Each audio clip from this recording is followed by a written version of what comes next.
L'argent ne fait pas le bonheur, mais il rend parfois le malheur moins pénible. Une bonne virée de magasinage, ça fait du bien au moral. Mais la consommation, c'est parfois dangereux pour la santé.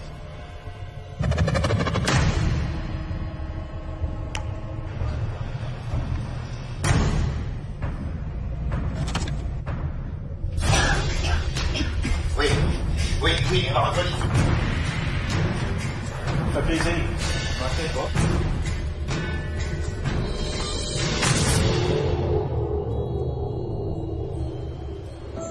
Le centre commercial, le supermarché, ce sont des lieux de consommation. Mais pour certains, ces endroits constituent également des espèces de clubs sociaux. On y rencontre des voisins, des amis. On s'y arrête pour prendre un café, se raconter nos vies. Et à l'occasion, on se raconte même quelques bonnes légendes urbaines, comme la prochaine qui se déroule comme par hasard dans un supermarché.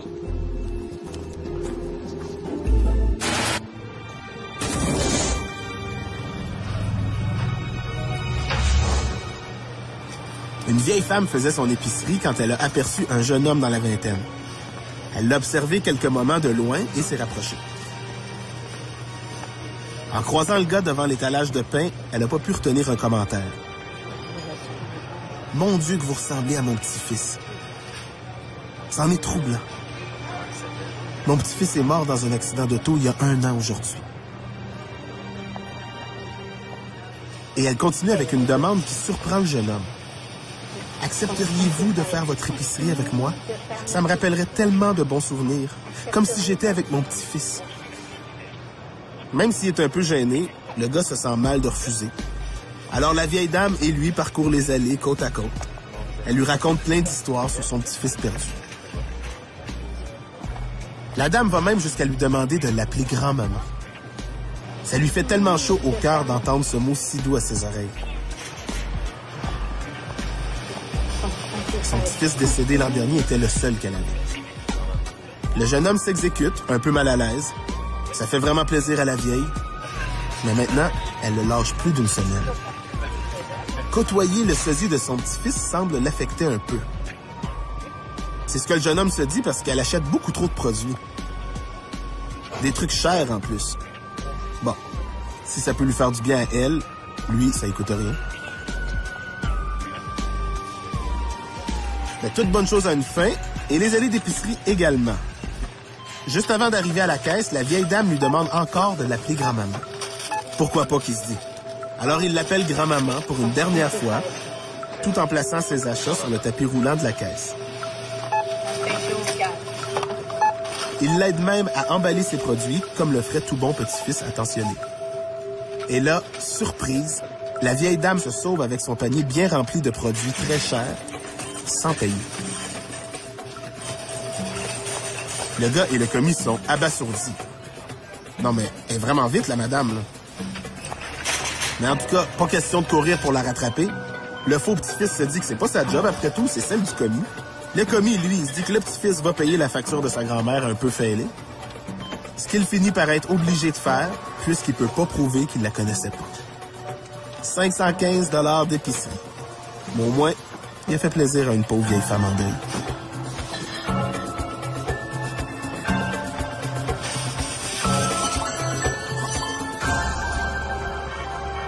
En fait, moi, la vieille dame à l'épicerie, on dirait que je la trouve cute, cette histoire-là.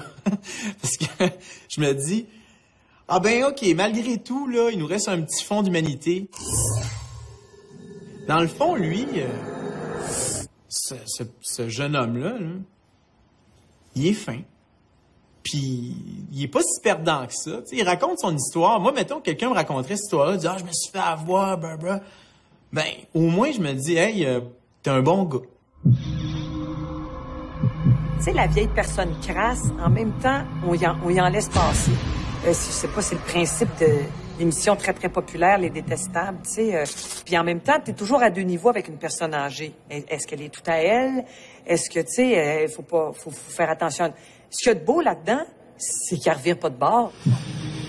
Il y a certainement aussi des personnes âgées qui manipulent et qui sont très habiles à manipuler pour obtenir toutes sortes de choses, des faveurs, de l'attention, des sentiments. Habituellement, on entend plus parler de l'entourage qui abuse la personne âgée, qui manipule la personne âgée pour obtenir de l'argent, de l'héritage, des choses comme ça. On voit des personnes âgées se faire arnaquer par des plus jeunes. Par exemple, il y en a une qui est arrivée très récemment dans ma famille et le site Internet PhoneBuster, d'ailleurs, émet des avertissements contre cette fraude-là. C'est un jeune homme ou une jeune femme qui appelle chez une personne âgée, qui lui dit « Bonjour, grand-maman, ça va bien? À qui je parle? Ben voyons, tu me reconnais pas, c'est ton petit-fils préféré. » Et là, la grand-mère ou le grand-père se sent mal de pas reconnaître ou est pas certain, donc il dit ah oui, ça va bien. Et là, la personne amène tranquillement pas vite la personne âgée. Elle dit écoute, je suis dans le trouble, je suis dans le pétrin, faudrait que tu m'envoies de l'argent, puis surtout dis-le pas à mes parents parce que ça va créer de la chicane et tout ça. Je veux pas qu'ils sachent. Et là, les personnes âgées se font avoir et envoient de l'argent. Et naturellement, c'était pas le petit-fils ou la petite-fille ou le neveu ou le cousin. Donc, il y a plusieurs déclinaisons à cette histoire-là. L'anecdote de la vieille femme se rapproche de tous ces êtres esselés, hommes ou femmes, qui entretiennent des relations Internet toujours avec un pétard d'Europe de l'Est ou un dieu grec et tout à coup sont objets de désir comme jamais dans leur vie ils l'ont été, puis ils se laissent prendre au jeu et ils laissent à peu près leur fortune et n'allument pas, ne réalisent pas. C'est des gens qui sont souvent seuls, donc quand ils reçoivent des appels, ils sont contents, donc ils se laissent un peu embarquer. Donc on a aussi la fraude, vous avez gagné un voyage, vous avez gagné une somme d'argent, mais il faut payer les taxes. Donc là, les gens envoient un montant d'argent. Donc c'est ça, c'est surtout ça qu'on voit, nous, et non pas l'inverse des personnes âgées qui arnaquent. Quoique, il y a rien qui me surprend, ça se peut. Dans cette légende, on peut se demander qu'est-ce qui a poussé cette dame-là. Y avait-il une raison réelle pour qu'elle fasse tout ce stratagème pour arriver à ses fins? Je suis persuadé que 90% du monde, si la grand-mère arrivait en disant « Ah, ça fait... je sais pas, moi, j'ai une petite pension, puis ça fait 4 ans que j'ai pas mangé quelque chose de bon, puis je suis dans un petit appartement, je suis toute seule, puis j'ai profité de ça, de la bonté du gars pour pouvoir manger un petit peu mieux. » Ben moi, je suis persuadé qu'il y a bien des gens qui lui pardonneraient. Quand on fait un geste bien, je pense qu'on n'a jamais à enrouger. Puis bon, le gars, il a perdu de l'argent, mais c'est à peu près tout, là. C'est pas si pire, hein.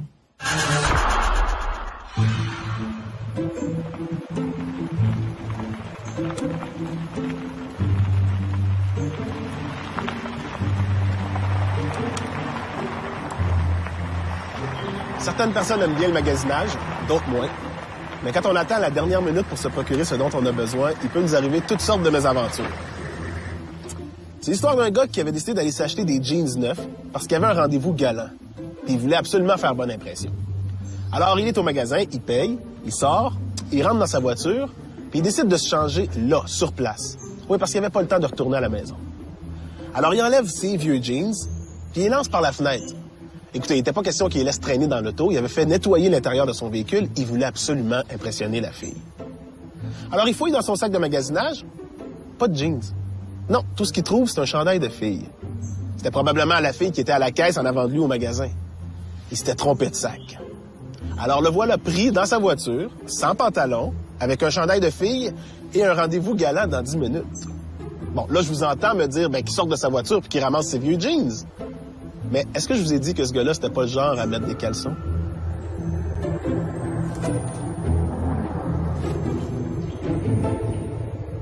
Premièrement, c'est assez choquant de voir que quelqu'un lance sa vieille paire de culottes par... Ça, je sais pas, ça me fatigue, là. Veuille impressionner une fille. Je sais pas, on dirait une vieille joke de cabaret des années 50, la paire de bas qui pue ici. Pour moi, c'est du même ordre, mais c'est amusant et que, des fois, en tournant les coins ronds, dans des situations de stress comme ça, on a fait des choses qui pouvaient se rapprocher de ça un peu.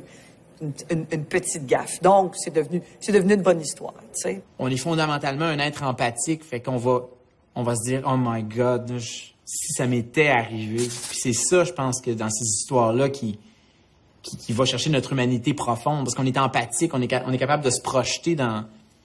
On est capable de se projeter dans la peau de l'autre, puis on se dit, j'aurais tellement pas aimé que ça m'arrive. Je peux pas imaginer être pogné dans cette situation-là. Après la pause, être à la mode, c'est mortel.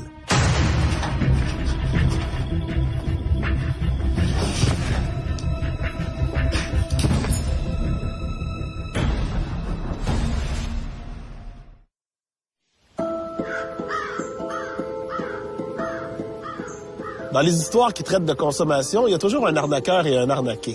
Dans notre prochaine légende, on sait pas trop qui est l'un et qui est l'autre. C'est l'histoire d'une dame qui devait absolument apporter un gâteau dans une fête foraine. Comme elle rate sa recette et qu'il faut qu'elle apporte un gâteau, elle décide d'en fabriquer un en carton, qu'elle recouvre de crémage et qu'elle décore à la perfection. Le seul problème, c'est de s'assurer que sa fille vienne acheter le gâteau à la fête foraine avant que quelqu'un s'aperçoive qu'il est fait avec une boîte à chapeau. Mais sa fille arrive en retard, et le gâteau est déjà vendu. La dame en question est invitée à bruncher le lendemain chez une amie, alors elle se rend et elle aperçoit son gâteau de carton qui trône sur la table. C'est là qu'elle entend un invité dire « Oh mon Dieu, quel magnifique gâteau! » Et l'hôtesse répondre « Merci, je l'ai fait moi-même. »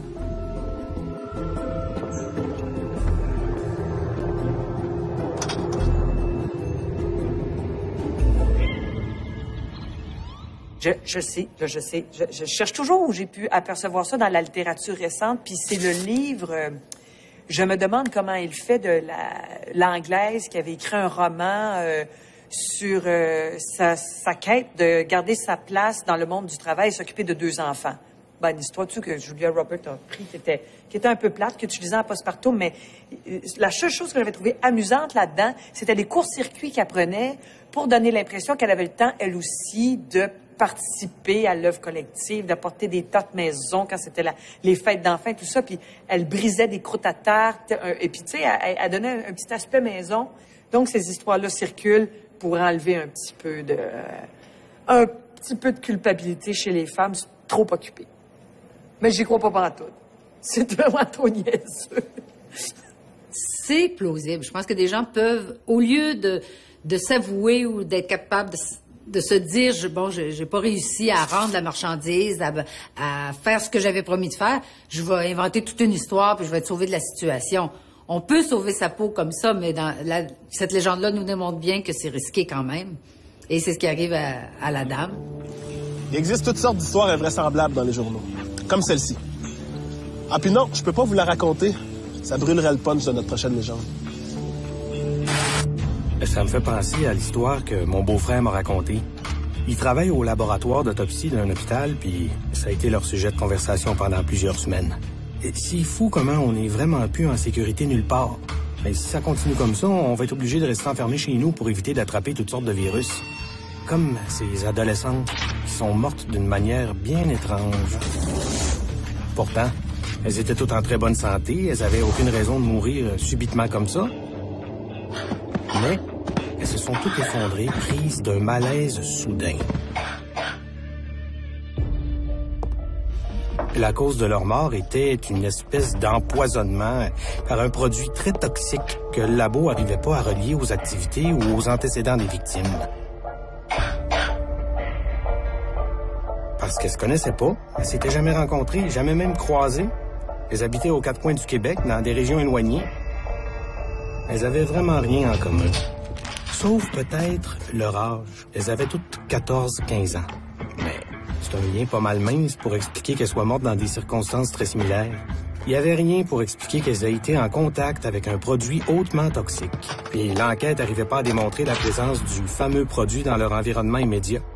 Puis quand une fille du Saguenay, une de Montréal, puis une autre de Trois-Rivières meurt dans un laps de temps très rapproché, on élimine tout de suite l'hypothèse du tueur en série ou de l'empoisonneur en série.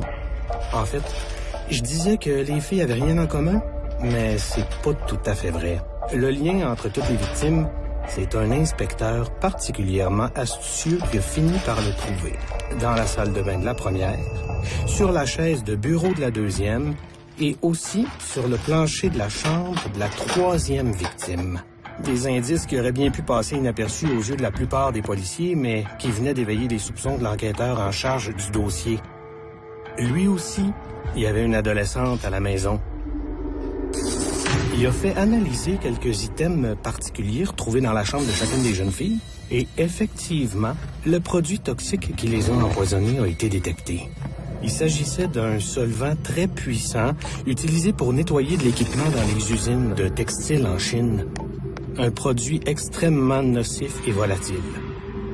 Produit qui s'était déversé sur des rouleaux de tissu servant à la confection d'un vêtement que les jeunes filles affectionnent particulièrement. Un vêtement qui était vendu vraiment pas cher dans une chaîne de boutiques qu'on retrouve partout au Québec. Surtout que le vêtement en question, même s'il est déchiré, taché, décoloré, on s'en méfie pas. On trouve ça original. C'est même la mode. L'inspecteur savait trop bien que les jeunes victimes avaient dû, comme sa propre fille le faisait parfois, se précipiter pour enfiler leurs nouveaux jeans, sans jamais les laver auparavant.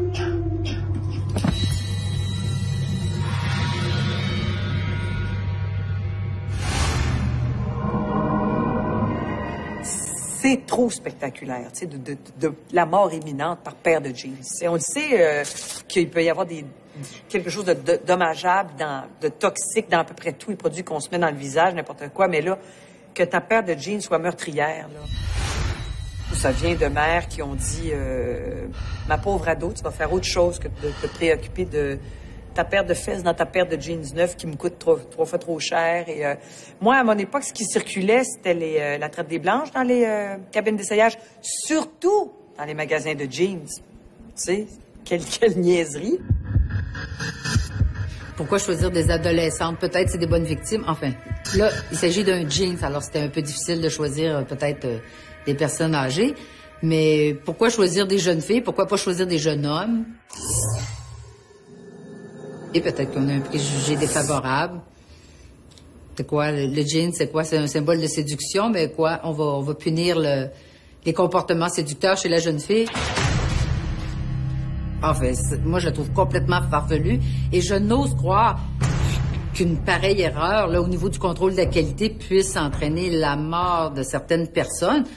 Bon, d'accord, l'erreur est humaine, mais de là à ce qu'un produit toxique se retrouve dans un jeans, puis ensuite donne la mort à l'autre bout, par exemple, d'un continent, moi, j'y crois pas beaucoup.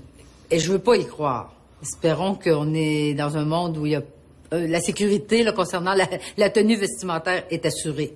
Cette histoire-là de jeans empoisonnés m'a rappelé une histoire. En fait, on a reçu un appel chez Options Consommateurs d'une dame qui a acheté un jeans pour son enfant et qui, avant de le laver, l'a retourné à l'envers pour le laver à l'envers et elle s'est égratignée le bras. Donc, elle se demandait qu'est-ce qui se passe. Donc, elle regarde dans le jeans, elle a vu une aiguille de couture industrielle prise dans la couture du jeans. Et donc, bon, il est arrivé un incident manifestement à l'usine, donc l'aiguille a brisé ou elle est tombée dans le jeans. Est-ce que c'était le seul jeans de la production qui s'est arrivé? Est-ce qu'il y avait tout un lot qui avait un problème? Tu sais, il n'y a rien qui fait plus mal qu'une rumeur. Et puis, sans laisser de traces, maintenant, il y a une façon de laisser, tu sais, laisser des petites fuites qui pourrait faire des dommages collatéraux si on insinue qu'une compagnie a peut-être tourné les coins un petit peu trop ronds. Mais ces choses-là, comme elles font pas vraiment la manchette, c'est bien difficile de discerner est-ce que c'est vrai.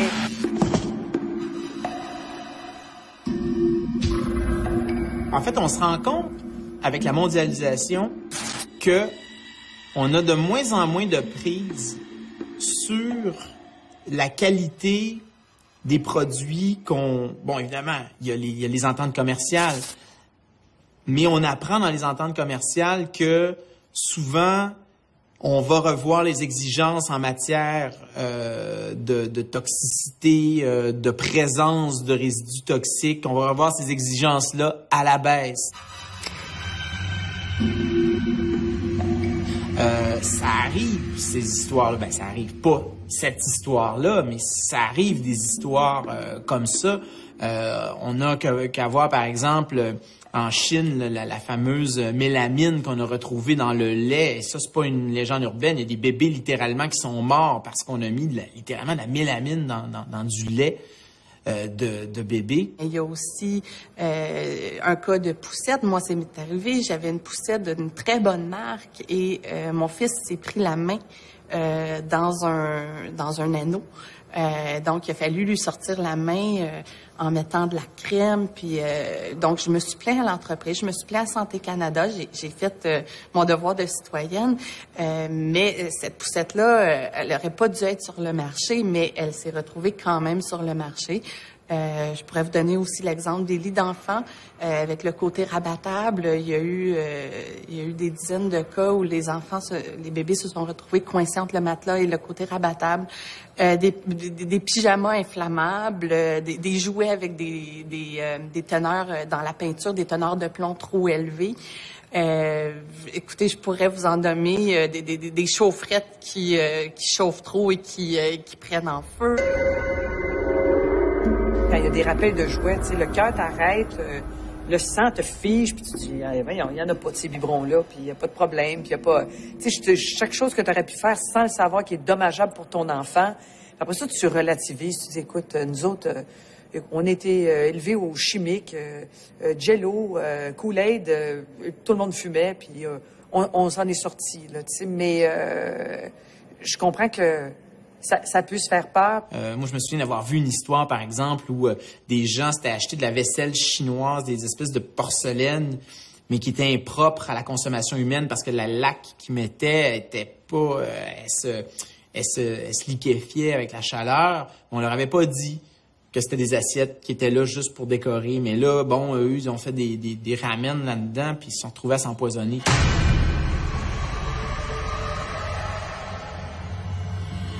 Le Canada peut pas vérifier chacun des produits individuellement qui rentrent au Canada, c'est impossible. Donc, des histoires comme ça, il y en a. Il y en a plein. Sur le site de Santé Canada, si vous allez dans la section rappel de produits de consommation, il y en a dans toutes les catégories et il y en a plusieurs dizaines à tous les jours. C'est des choses qui sont peut-être plus susceptibles d'arriver quand nos produits de consommation sont fabriqués dans des pays où les lois et les règlements sont moins sévères qu'ici. Donc, c'est une histoire, en fait, qui résume bien, je pense, ce qui nous pend au bout du nez en voulant faire une mondialisation effrénée comme celle qui nous est souvent imposée aujourd'hui. Je sais pas si c'est une rumeur ou si c'est vrai, mais en tout cas, tous les campeurs que je connais, ils font attention depuis que cette histoire-là circule.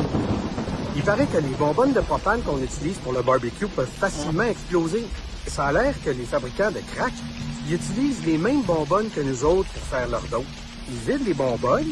Après ça, pour fabriquer le crack, ils les remplissent d'ammoniac. Après ça, ils retournent les bonbonnes dans un dépôt de propane pour pas attirer les soupçons. Puis là, sont remplis de gaz encore une fois. Puis toi, tu ramènes ça chez vous.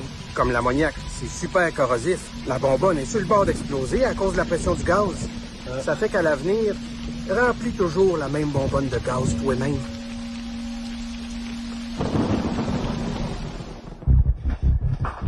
Au retour, en affaires, il n'y a jamais de fumée sans feu. Allô?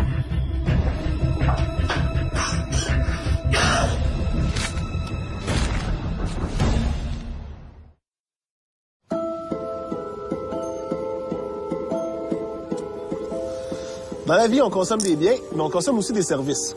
Des services dont on n'est pas toujours content. Et c'est justement de services dont il est question dans notre prochaine légende. Cette version aurait commencé à circuler en 1999, mais on retrouve des traces de l'histoire dans les années 30 et 40. Puis, elle aurait été entendue aussi à la radio à Los Angeles en 1994.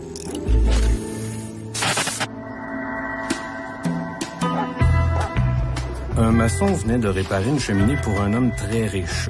En tout cas, si on se fie à la maison.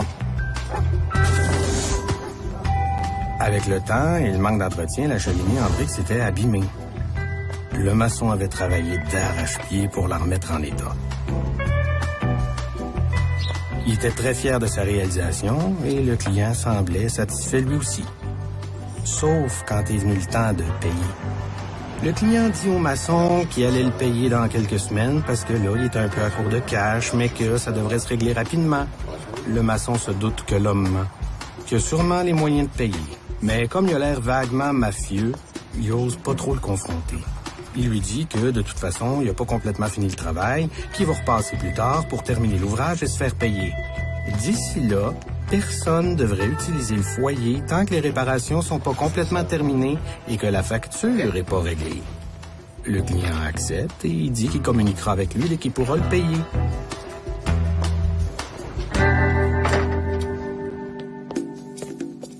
Comme le maçon l'avait prévu, l'homme le rappelle dès le lendemain.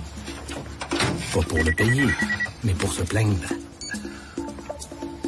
Évidemment qu'il a utilisé son foyer malgré l'interdiction du maçon, et maintenant sa maison était pleine de fumée parce que la cheminée aspirait rien et tout retournait à l'intérieur.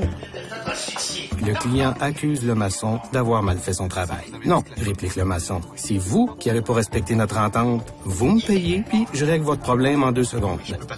Ah oui, comme vous avez pas l'air bien honnête, j'accepterai pas de chèque, seulement du cash. Le client avait beau avoir l'air mafieux, le maçon avait, comme on dit, le gros bout du bâton.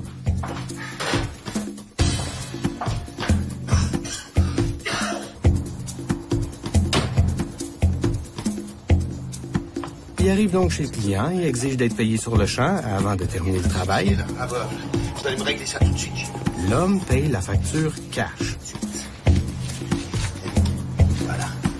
Le maçon retourne à son camion, chercher ses outils. En fait, c'est ce que se dit le client, mais le maçon revient avec un équipement bien particulier. Seulement une échelle et une brique. Pas de ciment, pas de truelle. Il monte sur le toit.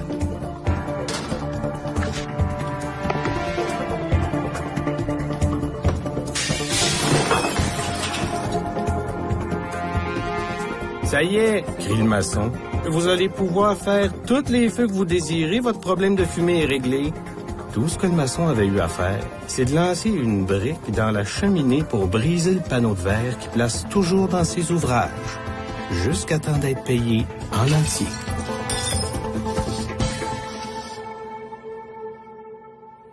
Don't mess with me. On rêve tous de ça. C'est de là que j'explique toute la fascination que des milliers de gars ont pour les histoires de mafia, les histoires de western.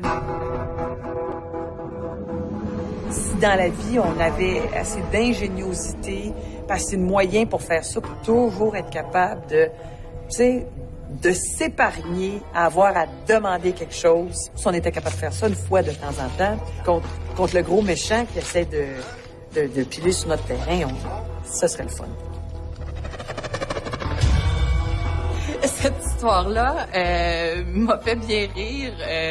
Un entrepreneur qui, pour se faire payer, utilise un stratagème. On voit pas ça tellement souvent. Je vous dirais, on voit surtout l'inverse. Un client de bonne foi qui paye un entrepreneur et l'entrepreneur n'exécute jamais les travaux ou les exécute mal. Une de mes anciennes voisines avait engagé des gens qui semblaient assez bien, là, qui devaient faire des travaux majeurs sur sa propriété. Et au bout de quelques semaines, les gens demandaient toujours un peu d'argent pour acheter des matériaux et d'autres. Et un beau jour, les personnes se sont sauvées avec un important montant d'argent, avec 40 000 $, quelque chose dans le genre. Et puis, disparu, jamais revu. La dame a été obligée d'assumer là, le coût de cette perte. Je pourrais vous donner l'exemple classique de fraude qu'on voit souvent. Un monsieur fait du porte-à-porte et il va cogner, il dit « Madame, monsieur, votre voiture, là, je regardais ça de la rue est à refaire, vous êtes chanceux, on est dans votre coin ces temps-ci, donc ça va vous coûter 3 000 $, faites-moi un chèque tout de suite, puis on va revenir cette semaine faire les travaux. » Et naturellement, le client, OK, je vais payer tout de suite. Et naturellement, l'entrepreneur ne revient jamais, empoche l'argent et disparaît dans la nature. La parole n'a plus vraiment de valeur parce que les deux se font pas confiance là-dedans. Et c'est vraiment les gens qui se disent moi, lui va m'exploiter, moi je vais me faire exploiter. Moi, écoute, je vais attendre qu'il fasse vraiment bien la job avant de le payer. Puis l'autre dit, hey, là, moi je me ferai pas avoir. Et on est vraiment dans une histoire où c'est plein de méfiance. Ça montre jusqu'où le capitalisme peut aller dans l'instauration de relations qui sont pas harmonieuses entre les êtres humains. Tu sais, qu'un maçon, premièrement, je sais pas s'il aurait pris le temps de faire quelque chose d'aussi complexe pour ça, puisqu'il travaille déjà chez quelqu'un de nanti. Pourquoi penser que cette personne-là te payerait pas? Et on n'est pas sans savoir quand même qu'il y a beaucoup de gens dans notre société qui vivent parfois au-dessus de leurs moyens, qui ont une voiture de grand luxe alors qu'ils ont de la difficulté à la payer ou qui sont sans emploi. Alors, j'ai l'impression qu'ils se retrouvent là avec une période difficile financièrement et il essaie juste de s'en sortir. Lui, je crois qu'il essaie juste de retarder le paiement ou de pas payer du tout. Ça m'étonnerait comment se sauver d'une telle... De travaux faits chez nous, c'est un peu difficile, on est facile à retrouver. Mais je pense simplement qu'il y a peut-être juste besoin là, d'un petit délai pour pouvoir payer le gentil maçon. Un entrepreneur qui voudrait se faire payer, naturellement, ne peut pas... tu sais, il y a un dicton qui dit on peut pas se faire justice soi-même. Puis dans ce cas-là, c'est exactement ça qu'il fait. Il s'est fait justice soi-même. Il a mal exécuté son ouvrage parce qu'il faut qu'il remette quand même un bien en état de marche au client. Il fallait qu'il ait remis sa cheminée, qu'elle fonctionne comme il faut. Donc, il y a d'autres moyens de se faire payer. Il y a des droits. Il peut utiliser toutes sortes de moyens légaux pour se faire payer. Il peut poursuivre son client devant les tribunaux en disant « Écoutez, j'ai exécuté un ouvrage, il m'a pas payé ». Il peut aussi utiliser une procédure qui s'appelle l'hypothèque légale. Donc, il met une hypothèque sur toute la maison du client et forcer la vente du bien et de se faire payer comme ça. Même le maçon pourrait être condamné parce que le client pourrait le poursuivre. Donc, c'est vraiment pas une bonne idée. C'est sûr que ce stratagème-là ne passerait pas devant un juge. Ça, je peux vous le garantir. Quand on est acheteur, et ça, la plupart des vendeurs qui travaillent dans le détail vont vous le dire. Moi, je l'ai fait. Ben des gens à l'écoute qui l'ont fait. On dirait qu'il y a des gens qui en profitent quand ils sont en position de supériorité, c'est-à-dire d'acheteur, le client a toujours raison, pour faire n'importe quoi. Traiter les autres comme la merde. C'est pour ça qu'il existe tant d'émissions de type La Facture, JE, où on se fait arnaquer plus par du monde en rénovation, on se fait plus vendre quelque chose qui n'existe pas, on est plus souvent sujet à avoir payé pour quelque chose qui arrive pas, qu'on n'aura pas, qui correspond pas à l'entente qu'on avait. Fait que, vive les petites créances, mais ça aussi, c'est bien long, tu sais.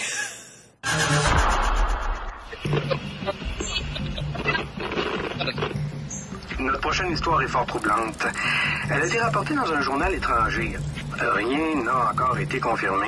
Un médecin affilié à un organisme humanitaire racontait qu'il y aurait eu une panique en Afrique.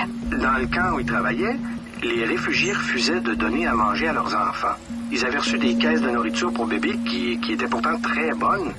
C'est que l'organisme humanitaire avait oublié de vérifier une toute petite chose avant de distribuer les pots de purée. C'est que, pour les Africains, c'est toujours le contenu du produit qui est illustré sur l'étiquette. Alors, comme on retrouve des images de visages de bébés sur les étiquettes de purée, les Africains du camp pensaient qu'ils allaient nourrir leurs bébés avec d'autres bébés. Oh, ben là, c'est Tintin au Congo, là, excusez-moi, là, c'était très insultant pour les Africains, ça. C'est affreux. Mon Dieu, mais quel vieux belge colonisateur ont lancé ça, je comprends pas, là. Je suis persuadé que il y a des gens, des ethnologues qui pourraient nous dire, dans cette peuplade-là, dans cette tribu, dans ce peuple-là, en Afrique, ça se pourrait parce que X, Y raison, mais qu'ailleurs, ça serait impossible parce que, mettons, ces gens-là savent lire. Exemple. À beau mentir qui vient de loin, hein, et ça marche aussi pour ça marche aussi pour ça. Il y en a beaucoup de légendes urbaines qui viennent de loin, des nouvelles où on apprend que quelqu'un a été bouffé par un banc de piranhas quand ça fait probablement 40 ans que c'est arrivé, mais là, on a réactualisé cette nouvelle-là. On aime ça penser que loin rime avec dangereux.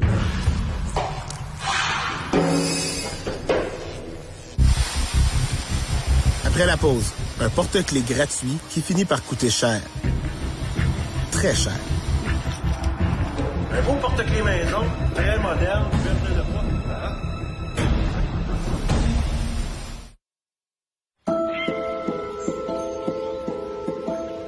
Les chaînes de restauration rapide, c'est un sujet riche pour les légendes urbaines. Par exemple, il y a un courriel qui circule qui nous informe que ces restaurants qui prétendent offrir des burgers 100% bœuf utilisent en fait du bœuf provenant d'une compagnie dont la marque de commerce est 100% bœuf. En fait, ils en utilisent que 20% dans leurs galettes, le reste étant du soya ou d'autres compléments. Mais il y a une autre légende qui nous dit que 100% bœuf voudrait dire 100% du bœuf. C'est-à-dire la viande, les os, les entrailles, les yeux. Ben ça circule depuis que je suis petite et puis que, tu sais, ce que t'aimes le plus au monde, c'est un hot dog. Et puis dans les années 70, il y en a pas de saucisse au tofu, puis tu trouves ça bien bon, puis il y a toujours un rabat-joie de fin finot et cheveux plus longs qui vient te dire il y a des oreilles de bœuf, il y a de la langue, du poil, des viscères. Fait que ça, c'est bien.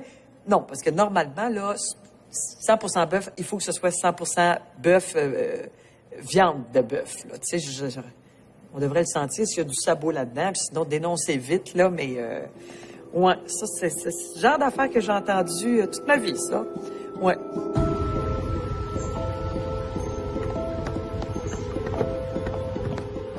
Une technique de marketing qui éveille parfois nos soupçons, c'est quand les prix sont trop bas. Ou pire encore, quand c'est tout simplement gratuit. Dans ce temps-là, on cherche l'arnaque. Puis bien souvent, on a raison de le faire.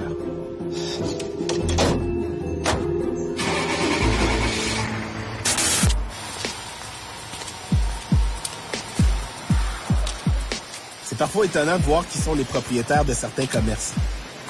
Hier, je suis allé au Lavoto. Tu sais le genre où il y a des vraies personnes pour laver ton char? Ben, le propriétaire, je suis certain que c'est un motard criminalisé. Ça s'invente pas un genre comme ça. À 10 $ le lavage, tu me feras pas croire que c'est comme ça qu'il paye sa grosse moto. Je sais, ça peut être une gamique pour le blanchiment d'argent, là, mais j'ai entendu une autre histoire qui fait pas mal de sens.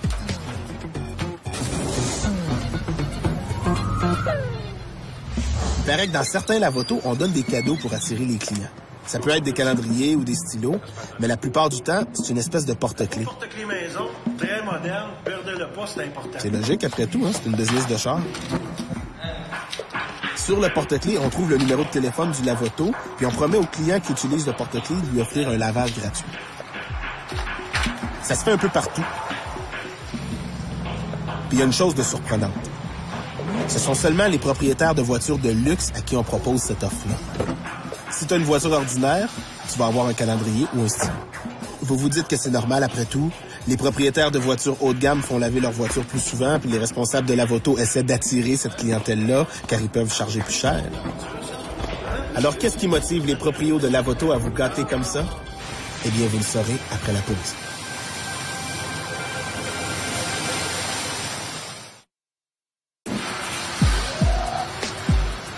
Avant la pause, on apprenait que les propriétaires de voitures de luxe qui les faisaient laver dans certains Lavoto du centre-ville recevaient des porte-clés gratuits en cadeau. On pense tout de suite qu'il s'agit d'une promotion ou de marketing déguisé, mais c'est vraiment pas ça. Si vous recevez un porte-clés dans un Lavoto, jetez-le dans la première poubelle que vous croisez. C'est parce que le porte-clés en question contient autre chose qu'une plaque avec les coordonnées du Lavoto. En l'ouvrant, vous allez trouver un petit dispositif électronique juste assez puissant pour repérer les allées et venues de votre voiture. Juste assez puissant aussi pour indiquer où est stationnée votre voiture pendant la nuit. Et surtout, juste assez puissant pour communiquer les informations permettant à un autre dispositif électronique de déverrouiller les portières et faire démarrer la voiture. D'ailleurs, si des statistiques étaient établies, on découvrirait qu'un grand nombre de voitures volées étaient passées au Lavoto quelques jours plus tôt. Puis pas des minounes. Jamais.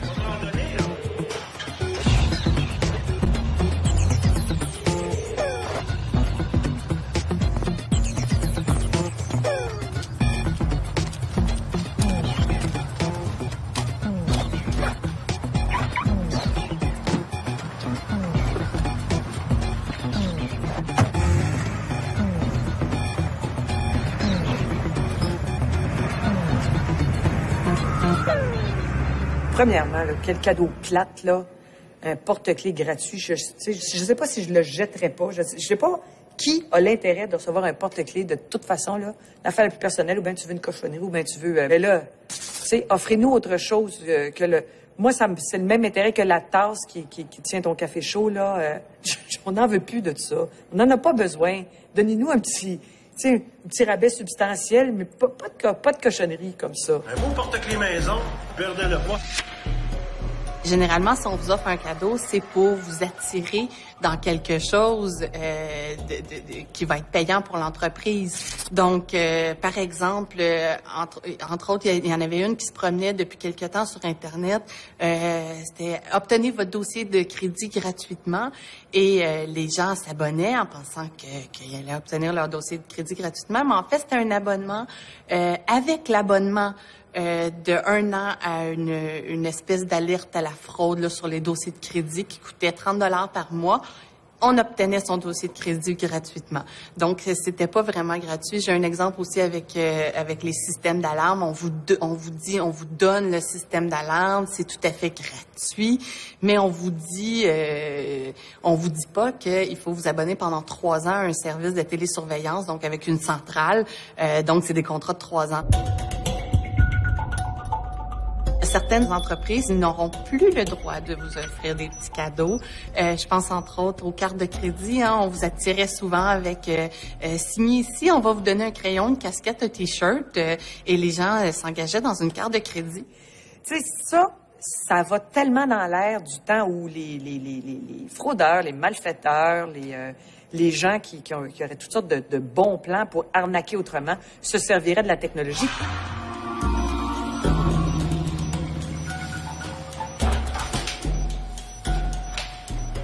C'est rendu véritable, là, la cybercriminalité, là, voler l'identité de quelqu'un. Tu sais, ce qu'on a appelé le premier cybermeurtre. Il y a eu une opération très banale d'un mafieux, tu sais, quelque chose dont on récupérait facilement. Tout a été falsifié dans son dossier. On lui a donné une dose létale de quelque chose qui l'a tué. Il y a de quoi rendre très, très, très paranoïaque, là. Faut prendre les moyens pour faire ça. Faut vraiment vouloir tuer quelqu'un, là. Je sais pas si quelqu'un va aller jouer dans mon dossier à la pharmacie, tu sais, pour me... Mais ces choses-là, tu sais, des choses pires que ça qui sont pas encore arrivées, comme on dit quand on veut se faire peur.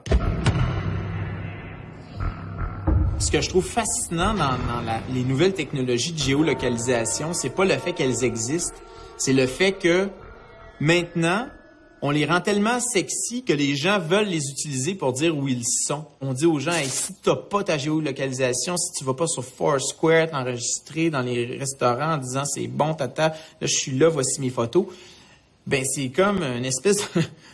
c'est comme une espèce de Big Brother consenti. Même un vol d'identité, c'est très grave. C'est long d'en sortir à mener. Tu vas être obligé d'aller prouver, je sais pas par quoi, un échantillon de sang que c'est bien toi si tu n'existes plus là, ou si c'est quelqu'un d'autre qui revendique qui est à ta place. Fait plaisir. Si ta maison est entièrement robotisée, domotisée, et que toutes ces informations-là sont là aussi, ben là, ça va être le free for all pour un cambrioleur de savoir exactement à quelle heure tu y es pas, quand est-ce que tu es de faire un profil, de jouer avec tes affaires. Moi, c'est ça. C'est une des choses qui me fait peur, c'est que je me dis que tu sais, la fraude massive, quelqu'un qui viendrait tout prendre ce que tu as d'un coup, c'est effrayant. Mais ceux qui sont assez intelligents, qui vont déjouer juste ces systèmes-là pour aller en chercher juste un petit peu chez tout le monde, là, il va y avoir des criminels redoutables qui vont sévir là-dedans parce qu'il y a trop de cracks en informatique, il y a trop de monde qui réussissent à... Tu sais, puis moi, regarde, je vais rester dans la masse techno-tarpte un peu et puis je pourrais me faire voler 5 $ sur mon compte tous les jours de ma vie sans m'en rendre compte avant ma mort, probablement, tu sais. Ce qui définit l'être humain moderne, que ça est peut-être en train de nous mener à notre perte, c'est...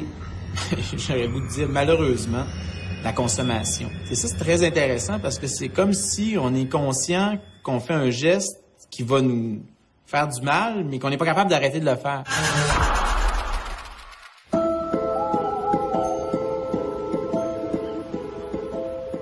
On se vante tous d'être des consommateurs avertis.